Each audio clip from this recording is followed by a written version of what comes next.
My uncle used my name to get a loan, then ghosted me when I was blacklisted. So I traced his assets, bought his truck at auction, and showed up driving it at the family reunion. I never thought my uncle and I would have a fallout like this. He was always the fun one at family gatherings, the guy everyone trusted, the smooth talker with a joke or a story. But beneath that charm was a reckless streak I should have seen coming. It all started with a call from my bank. "Hi, this is Rachel from Citibank. We need to talk about your credit account. It's been flagged for a defaulted loan." My heart sank. I'd been meticulous about my finances since I got my first credit card in college. I was careful, calculated. So how was I suddenly blacklisted? After hours on hold and digging through my accounts, the truth hit me like a brick. Someone had taken out a $25,000 loan in my name and hadn't made a single payment. And the worst part? That someone was my uncle, Mike. It felt like a punch in the gut. Mike had always been close to the family, and honestly, I'd looked up to him in a weird way. He had a rough past but had always managed to talk his way out of trouble until now. I called him, hoping for an explanation. His voicemail was full. No reply. Days passed. Calls went unanswered. Texts ignored. It was like he'd vanished. The reality set in.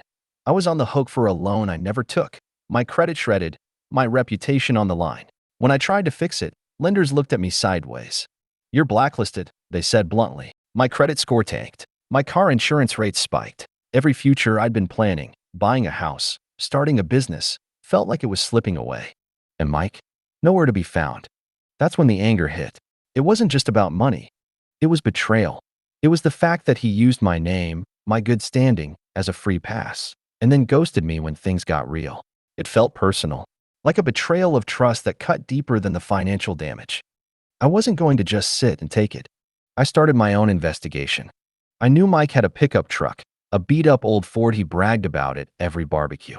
I figured if I could find something tangible, something in his name or connected to him, I could start clawing back some control. I dug into public records, scoured auctions, and finally hit a jackpot. His truck was going up for auction, flagged for repossession. I went all in. I scraped together money, took out a personal loan. Yes, I know how ironic that sounds, and showed up at the auction. The truck was worse than I expected. Scratches, dents, a cracked windshield. But I didn't care. I won the bid. Driving that truck felt surreal, like I was driving a symbol of the mess Mike left me in. But I wasn't done.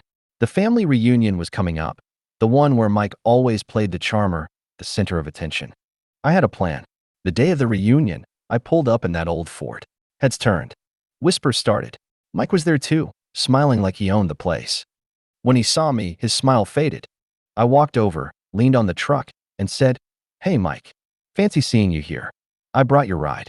His jaw tightened, and the crowd went quiet. I wasn't there to yell or accuse. This was my way of saying, I'm not invisible. I'm not the victim you thought I'd be. This was just the beginning. After I rolled up to the family reunion in Mike's truck, I could feel every eye on me. That old Ford was more than just a rusted-out vehicle. It was a statement, a reminder, the kind of thing that can't be ignored or brushed off. Mike stood there, frozen for a second, and I swear I caught the faintest flicker of panic in his eyes. The guy who always knew how to talk his way out of trouble suddenly had no words. People started whispering. My cousins nudged each other. Aunt Linda looked shocked, but also kind of proud, like maybe I'd just earned some respect. I didn't say much that day. Actions spoke louder than words. Driving that truck into the center of the family event was my way of saying, I'm still here. I'm not broken. And I'm not letting you get away with this. But deep down, it wasn't just about pride or revenge. It was about reclaiming my life. That night, I sat alone in my apartment, the sound of the city humming outside my window. The weight of everything was heavy. I thought about the months I'd spent trying to get my credit fixed, fighting with banks, sending endless emails, pleading for mercy. All while Mike was probably living it up somewhere, oblivious to the mess he left behind. It felt so unfair. I wanted to scream at the universe, why him? Why me? But there was no point. I had to be stronger, smarter. I decided to hire a financial attorney. She was sharp, no nonsense, and totally bought into my story. We started tracing Mike's assets, bank accounts, property records, anything that might give me leverage. Turns out, Mike had been living beyond his means for a while, relying on his charm and borrowed money. One of the biggest breakthroughs came when we discovered a lien on his apartment building. Apparently, He'd been using that as collateral for a second loan, probably to cover bills or fund some reckless venture. With my attorney's help, we arranged to take ownership of the lien. It wasn't just about money anymore. It was about standing up for myself, proving that I wouldn't be pushed around or erased. At work, things were tense. A few coworkers had heard rumors about my credit issues. I knew they were wondering if I was reliable, if I was the problem. So I doubled down on my job performance.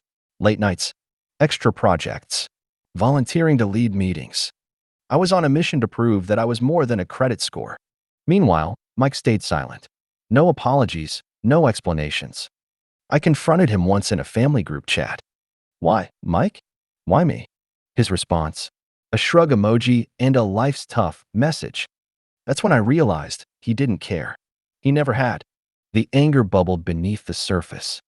But I didn't want to stoop to his level. Instead, I focused on the bigger picture. I made a list of everything Mike took from me: my creditworthiness, my trust in family, my financial stability, and I promised myself I'd get it all back. The truck became my new project. I spent weekends fixing it up, changing the oil, replacing the tires, cleaning the interior. It was cathartic. Each small repair felt like healing a part of me. By the time I was done, the truck looked almost new. One afternoon, I was driving downtown when I saw Mike. He looked rough, tired, worn out. I rolled down the window and called his name. He froze, then nodded. I told him, "This truck? It's not just metal. It's proof. Proof that I'm moving forward, with or without you." He didn't say a word. That night, I updated my attorney. We were ready to move forward with legal action, not just to recover the stolen loan money, but to protect myself from any future damage. The tables had turned. What surprised me most was how freeing it felt to take control. For so long, I felt powerless, like a victim trapped in a story I didn't write. Now, I was the author, but it wasn't easy. There were moments I doubted myself, times when I wondered if family was worth fighting for. Some nights, loneliness crept in, reminding me how deep the betrayal cut. Yet every time I felt weak, I reminded myself why I started this journey: to reclaim my name, to restore my dignity, to show Mike and everyone else that I wasn't broken. I also found unexpected support. Friends I hadn't talked to in years reached out. They offered help, advice, even just a listening ear. That sense of community was a balm I hadn't realized I needed. Through all this, I learned a harsh lesson. Family isn't just who you're born to. It's who stands by you when it matters most. The next family gathering was coming up. I wasn't sure how Mike would react or if he'd even show. But I knew one thing. I wasn't the same person who got blindsided by his betrayal. I was stronger, wiser, ready to face whatever came next. So I sat down to write an email to my family, not to beg or plead, but to set boundaries. To declare that from now on, respect was non-negotiable. In the email, I wrote, "I'm done being the family scapegoat. I've fought hard to fix what was broken, and I'm proud of the life I'm building. Mike's actions hurt me deeply, but I'm moving forward. I hope we can all learn to support each other rather than tear each other down." Sending that email felt like exhaling after holding my breath for years. It was my way of taking back the narrative, and whatever came next, I was ready. After sending that email, I felt a mix of relief and anxiety. I had finally put my feelings out there, drawing a line under years of silent resentment. But I wasn't naive. I knew family dramas don't just disappear overnight, and the road ahead would be anything but smooth. The days that followed were quiet. No dramatic replies, no apologies, no offers to fix what was broken. Just silence. And honestly, part of me expected that. My family had a long history of sweeping problems under the rug, pretending everything was fine while tension simmered beneath the surface. Still, this silence was different. It felt like the calm before the storm, or maybe the space needed for something new to grow. Meanwhile, the truck sat in my garage, gleaming after the weekend tune-up. Every time I passed by it, I felt a strange sense of ownership, not just of the vehicle, but of my life. It was tangible proof that I was taking control, piece by piece, even if my family wasn't ready to meet me halfway. But then, just as I started to settle into this new normal, Mike reappeared. It was at the grocery store, of all places. I was in the frozen aisle when I heard my name. I turned, and there he was, looking less confident than before, a little thinner, maybe a bit ashamed. He cleared his throat. "Hey, look, I wanted to say I'm sorry. For everything." My gut twisted. I wasn't sure if I wanted to believe him, but something about his tone felt genuine, vulnerable. I took a deep breath. "Mike, this isn't just about apologies. It's about trust. And that's not something you just get back because you say sorry. He nodded, clearly uncomfortable but persistent. I get that. And I'm willing to do whatever it takes to make things right. I stared at him for a long moment, weighing my options. Did I want to open that door? To risk getting hurt again? The truth? I was tired. Tired of carrying all this anger like a backpack that only slowed me down. Maybe forgiveness wasn't about forgetting.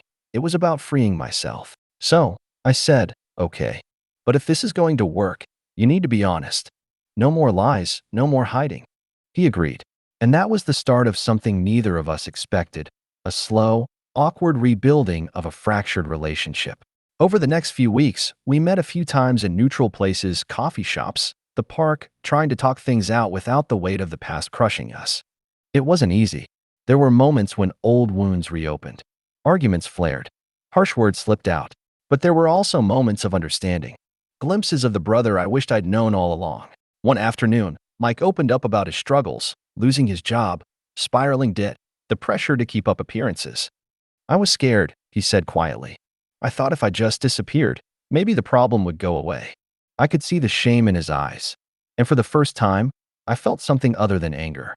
This new dynamic didn't mean forgetting the past or pretending the loan theft never happened.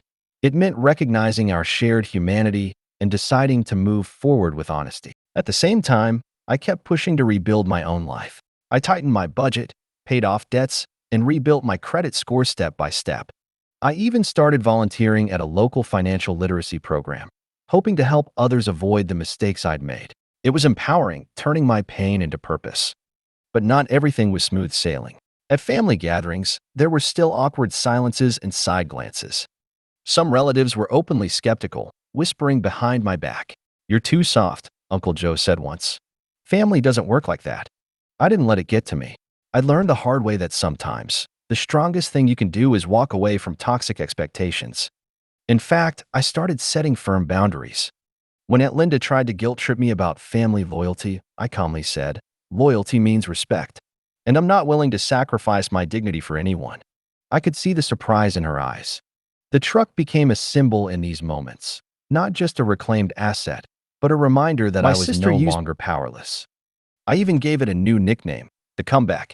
One day, as I was leaving work, I got a call from the loan officer handling Mike's case. "Good news," she said. "We've approved a payment plan that will allow you to recoup your losses over time." I almost dropped the phone. It felt like a win, not just financially, but emotionally. Later, I texted Mike, "Guess what? I'm finally getting my money back. And this time, it's on my terms." He replied, "Glad to hear it. Maybe things can actually get better." That night, I thought about how far I'd come, from feeling betrayed and powerless to standing tall and in control. But I also realized this journey was just beginning. There would still be hard days, setbacks, moments of doubt. But now, I had something stronger than money or revenge. I had resilience. And for the first time in a long time, I believed that maybe, just maybe, family could mean more than pain. After the small victory with the loan repayment plan, I thought maybe things would finally settle. I was ready to move forward, not with blind trust, but with cautious optimism. But family drama has a way of creeping back when you least expect it. That Thanksgiving, I showed up at my parents' house with the truck parked out front. It was shining under the autumn sun, freshly waxed. I knew some eyes would be on it, the symbol of everything I'd fought for.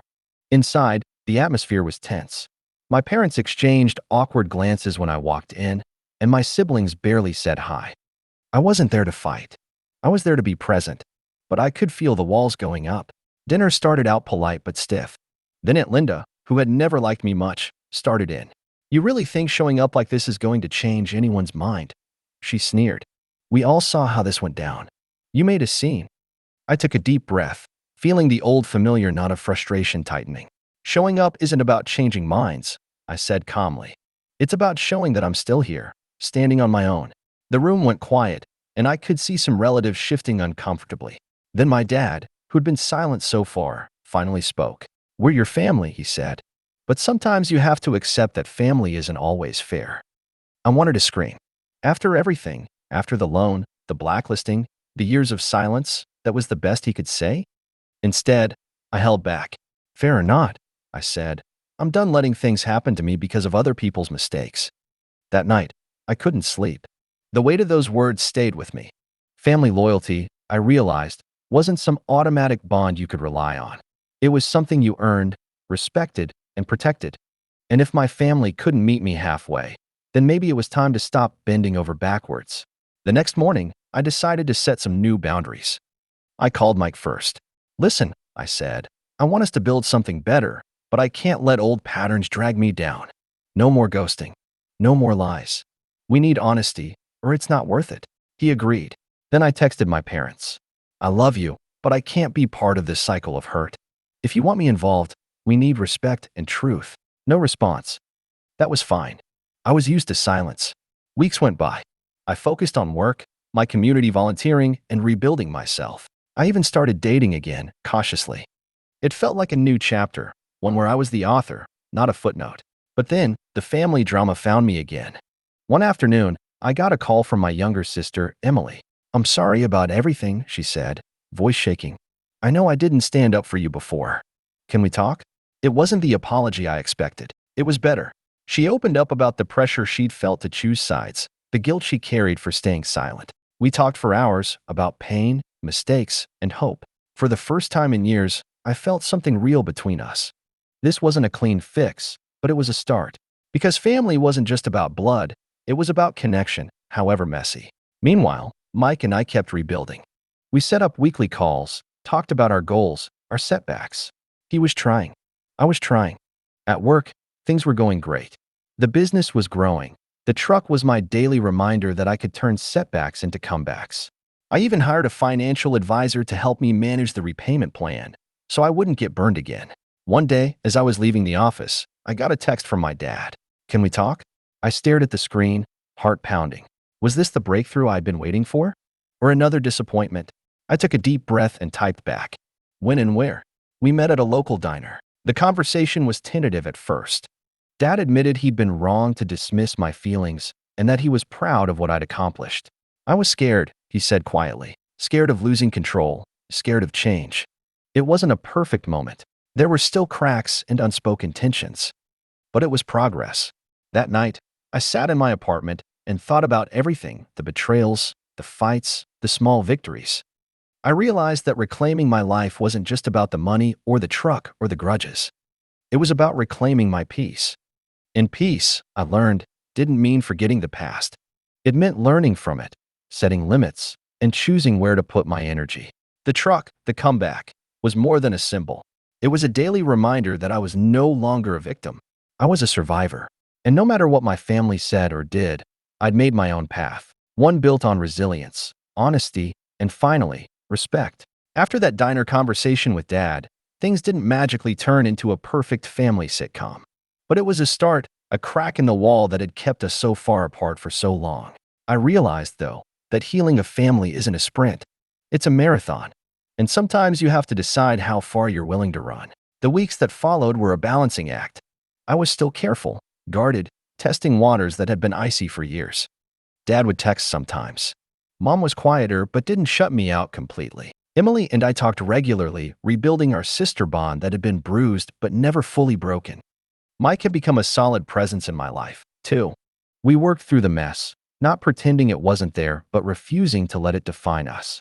He apologized for what he'd done, and I forgave him, not because it was easy, but because I wanted to be free of that weight. With the loan finally in a manageable repayment plan, and the truck fully in my hands, I had something I hadn't had before: control. It wasn't just financial. It was emotional, mental. I was no longer just the family's black sheep or the guy they whispered about behind closed doors. I was someone who fought back with grit, not bitterness. And that made all the difference. One afternoon, I found myself standing outside the very business my uncle had borrowed from me. The company had changed hands since then. I was no longer a victim of his recklessness, but a landlord, setting terms, collecting rent, and watching him struggle to make ends meet. I remembered the feeling when I first bought that truck at auction, the thrill of flipping the script. Now standing there, I realized how far I'd come. Yet, it wasn't about revenge anymore. That chapter was closed. It was about dignity and survival.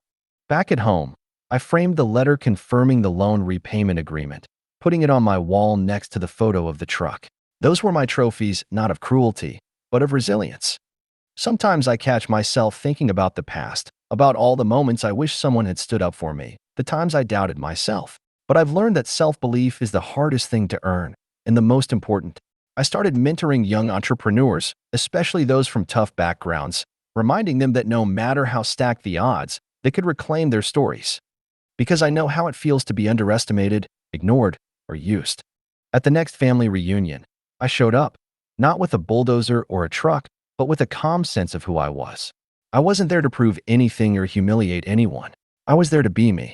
Some relatives greeted me warmly, others avoided eye contact. But this time, I was okay with that. I know now that family isn't just about shared DNA. It's about respect. It's about trust. It's about knowing when to fight and when to walk away. And sometimes, the greatest revenge isn't destruction. It's success lived on your own terms.